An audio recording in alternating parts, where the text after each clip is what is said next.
My mother died when I was 12 years old. It was the single most traumatic experience of my life, and I'd be lying if I said I've gotten over it. But that isn't what has affected me most lately. Whenever a parent dies, most people just talk about the death itself. There's a lot of how and when, but not a lot of then what happened. It is that lasting legacy of what happens afterwards that really marks you for life. As my dad had to pick up extra hours to make ends meet, I had to help take care of my sisters. At that age, I barely made my own bed. Now I had to cook and bug my sisters about taking their showers. My younger sisters were far more depressed than I was. I didn't have time to be depressed. I had shit to do. So now, as an adult, I can kind of see that I got stuck in that rut. I'm still taking care of people. Maybe I'm afraid of what will happen if I stop. Originally, I wanted to be a doctor, but we just couldn't afford that kind of education. I considered studying abroad, but my sisters still needed me long into their teenage years. Instead, I studied to become a nurse, which was the cheaper option. No less work, though, just slightly cheaper. Once my sisters and I moved out, I got my own place, and I bounced around various hospitals and nursing homes around the state. I've worked at a rehabilitation clinic, an open clinic, as an in-home nurse, all kinds of positions. I had 8 different jobs all in all, changing back and forth between them as one closed and another opened. But it wasn't until a few years ago that I saw an opportunity for a stable job. The biggest hospital in my home area had an opening for a nurse in the maternity ward. While I hadn't worked there before, I knew most of the procedures around the labor, delivery, and recovery rooms and the neonatal intensive care unit. Sorry, I'll stop with the abbreviations. I got my first interview just days after the wanted advertisement went up. I was called in to talk with 2 of the nurses and 1 of the doctors. I could tell it was sort of rushed, and it all seemed like a bit of a formality. By the way they acted, I figured they could really use the help right away, especially Dr. Gellen, who never even sat down. She was asking me questions while still pacing around the room. Surprise, surprise, I got the job. Starting Monday the following week, I got my first tour of the place. The first few weeks, I would mostly act as a helping hand while they figured out a more static position for me. In the meantime, I would be moving from nurse to nurse, assisting them one by one. I didn't really have any responsibility of my own, at first. The first few days I spent with Dr. Gellen, helping out in the labor, delivery, and recovery. I have pretty good bedside manners, and several expecting mothers were happy to have me distract them from whatever they were going through. I also had to run a few tests, sit in on ultrasounds, and help deliver some bad news. I don't want to go into details, but pregnancy isn't always this amazing and beautiful thing. After a few days, I helped out in the reception, then at the emergency room, and so on, and so on. After about a month of working there, I had been pretty much everywhere but the nursery. You know, the fancy room with the glass windows where newborns rest up. I had seen it in passing once, but it was sort of off-limits to newbies like me. There's a lot you must be aware of when working with someone that helpless. It was when I was assisting Nurse Rena that I finally took my first steps into the nursery. It was this large square room with several units lining the walls, well lit with cheerful colors. It was empty when we went in there, having been cleared out for a proper spring cleaning, so it was a bit eerie. "We usually have half a dozen or so in here at a time," said Rena. "A few more around August and September." I was a bit distracted. I kept hearing this strange noise. "You with me?" she asked. "What did I just say?" "Sorry," I sighed. "There's going to be plenty of noise," she groaned. You better get used to it. No, it's like... It was hard to describe. It seemed to come from the center of the room. Some sort of machine noise. A broken vent? A thump? Some kind of machine, I continued, as a focus. What did I say? Ka-ka-ka-chung. Ka-ka-ka-chung. Ka-ka-ka-chung. It was there, somewhere in the middle of the room. But what was it? Sorry, I smiled. One more time. As we left the room, the noise stayed in the back of my mind. It felt familiar somehow. But from where? The following days, things were getting busy. About half the patients we received had either some sort of condition or were oddly particular about their care. One woman had her partner scream some kind of poem, for example. They had to be escorted out of the room. Another woman refused to have her baby without her favorite plant on the bedside table. I had never seen a blue sunflower before. Never saw the kid either, for that matter. I was still assisting Rena in the nursery, and I got the opportunity to spend some time alone in that room. Even days later, the sound persisted. It was low, more like a hum, but it was definitely there. Ka-ka-ka-chung. Ka-ka-ka-chung. I thought it might be a heating issue, but I couldn't locate where it was coming from. I suspected the ceiling, but it had this strange echo to it that made it just as prominent near the floor. Strange. At one point, we had 5 kids in the nursery at the same time.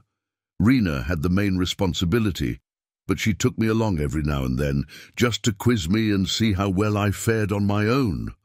But now that there were little patients in there, she had no tolerance for mistakes or hesitation. One Friday night, as I was working the evening shift, I went into the nursery to roll out one of the children. Rena was already halfway down the hall, calling out to Dr. Gellen.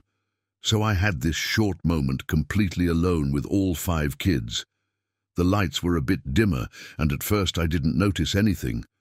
But after a few seconds, I could hear that sound again. Ka-ka-ka-chung. But there was something else. As I looked around the room, I could see all the kids breathing in sync with the sound.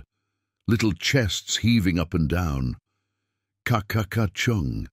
I gently pushed one of the units, accidentally waking up my little patient. As she stirred, she let out a soft cry, and for a moment my mind blanked. I was just standing there, in the middle of the room, and it felt like I was about to do something. And the machine noise was louder than ever. The kids were stirring. Maybe they could hear it too. It started to bother me. I asked a whole bunch of staff about it, but no one seemed to have any idea of what I was even talking about. If anything, the nursery was the quietest room in the entire ward. It had to be. You don't want to wake the patients. So when I started rambling about machine noises, they all just sort of tuned out. Even Dr. Gellen. Even after my time with Nurse Rena was up, I started coming back to the nursery every now and then.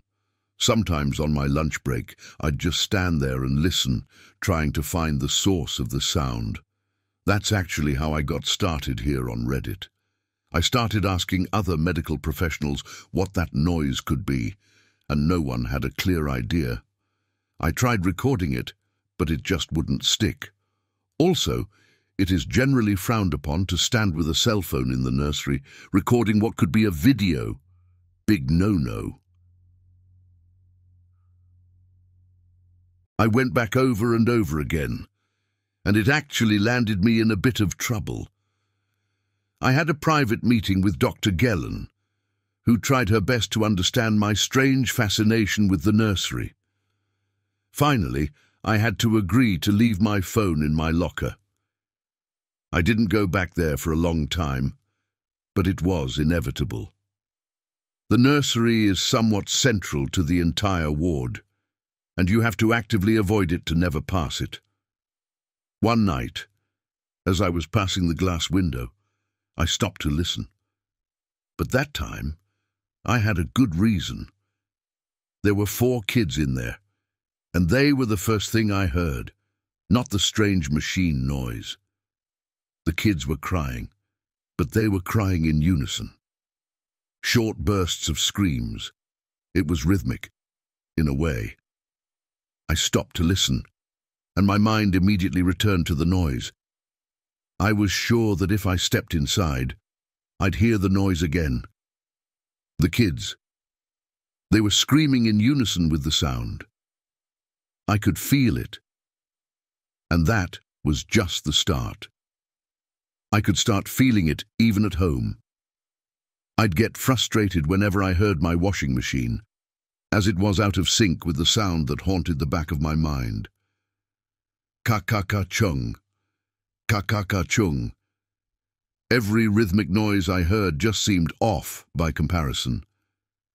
It bothered me just how stuck that sound was, and I still had no idea what it was. And where had I heard it before? It came to a point where I sat up all night, listening to a 4-hour recording of a construction site. Nothing sounded like that goddamn machine. Ka-ka-ka-chung. At the end of a particularly long shift, as I was changing into my ordinary clothes, I stopped to listen to the hum of a fluorescent light in the bathroom. I could almost hear the rhythm of the electricity, and right there, behind my eyelids, was that rhythmic thumping again. I held my breath, and it felt like the sound was growing louder. I could feel my pulse go up. Why was I getting angry? Or was it fear? But it was real. The sound was real. The longer I closed my eyes, the clearer it was. With my eyes closed, I turned my head. The sound changed pitch. Ka-ka-ka-chung. There, a direction where it was louder than ever. Loud enough to change the beat of my heart. It was coming from the nursery. God damn it! I slammed my locker shut and hurried out. I had to get to the bottom of this. The sound was so prominent that I could just close my eyes, and it would be there. It was beating in rhythm with my heart. Ka-ka-ka-chung. I didn't care about anyone seeing me. I had to find out what it was. As I burst into the nursery, the newborns woke up. There were 7 of them in total. One by one they started screaming. A steady, rhythmic scream. How had no one noticed this? How was I the only one? Ka-ka-ka-chung. Scream. Ka-ka-ka-chung. Scream. It wasn't a pain scream, more like a chant. This primal, instinctual grunt scream, almost melancholic. The sound grew louder, and my chest was pounding harder and harder. I thought I was having a heart attack. My fingers were aching, like someone was slowly turning my nerves counterclockwise. I didn't even realize it at first, but I was screaming too. To the rhythm of the grinding machine, I closed my eyes as hard as I could, trying to force the sound out of my head. Instead, it became clearer, and there, in the dark of my closed eyelids, I could finally see. It was a strange feeling, looking around the room with closed eyes. There were lines of beetles on the floor, reaching from the unit of every newborn to a spot in the middle of the room. It was clear as day, despite the darkness of my closed eyes. Black and grey beetles marching to the rhythm of the machine, carrying little globs of white. And in the middle of the room was the source of the noise. From the side, it didn't look like much. It was sort of a pipe with a faint yellow shine. It was about 3 feet wide, positioned in the center of the room. Line after line of beetles dove into it, the little globs of white falling out of their mouths. Despite my body screaming for me to get away, to get out, to take a breath, I had to look. With my eyes closed, I crawled forward. I looked down the pipe. It is strange not being able to close your eyes to make something go away. When you watch a scary movie, you can turn away. You can hide behind a pillow. But looking down that pipe, there was nothing I could do. I couldn't turn away, and my eyes were already closed. It is hard to describe. It was deep, impossibly deep. Somewhere, miles below, there was a fire so bright that it burned my closed eyes. I could barely see it, shrouded behind hundreds of cogwheels, chains, live wires and steam pipes. I just stared, watching the little beetles tumble over the edge, bumping against the absurd machinery. I could hear the little clicks and clacks of their shells as they struck the moving parts. Ka, ka, ka, chung. Something was moving, something organic, something living. There were hands reaching towards me, hands getting burned on steaming pipes, getting mangled by cogwheels. But still it kept coming upwards. I hadn't even realized that I'd stopped breathing. I'd held my breath for so long that I was getting lightheaded. I was being pulled away from the center of the room, away from the machine. Something pushed against my back, forcing air back into my lungs. There was a distant voice. 2 people were carrying me. My eyes opened, and I could see the nursery with my open eyes again. All 7 kids were lying on the floor, outside of their units. They were screaming at the top of their lungs, just like me. They heard it. I heard it. But somehow, I think they knew more about it than I did. I was carried away. They tried to get me to breathe again, but it was like my body forgot how to do it. It wasn't until I got a mask over my face, forcing air into my mouth, that I snapped back to reality. My heart was hammering away so fast and hard that my head hurt. I had no feeling in my hands, and both my feet had fallen asleep. My face was burning hot. Dr. Gellin was shining a light in my eyes, but it felt so far away. For a split second, I blinked, and there, in the darkness, I sensed something. It was a different shade of dark. It had followed me here. It was so impossibly tall, able to cross the room in just a few steps. As it reached for me, beetles tumbled onto my chest, little globs of white getting ripped from my chest. Then nothing. I must have passed out. They say it was some kind of psychotic episode. Hyperventilation, seizures. It didn't look good. I could no longer be around the children, so they were going to have to either fire me or find somewhere else for me to go. It took me 2 days to recover, and I was so scared to close my eyes that they had to give me eye drops. My hands cramped from grasping the side of the bed, terrified of being picked up or pulled away in the middle of the night. At times, I could almost feel the little beetles crawling over me, picking globs of shining white out of me. Sometimes I felt the presence of something in the room. Even with closed eyes, I was scared to look. Some things can't be unseen. I was going to have a short interview with Dr. Gellin about the incident, but she was swamped that day. Instead, I got to talk to the chief physician, an older man who was a full head shorter than me. He asked me several questions about my medical history and my experience. It didn't really lead anywhere. That is, until we started rounding off the interview. As I read my social security number to him to make sure he had my insurance information, he stopped. "Were you born in the area?" he asked. "I guess," I said. "You can tell?" "The area number," he nodded.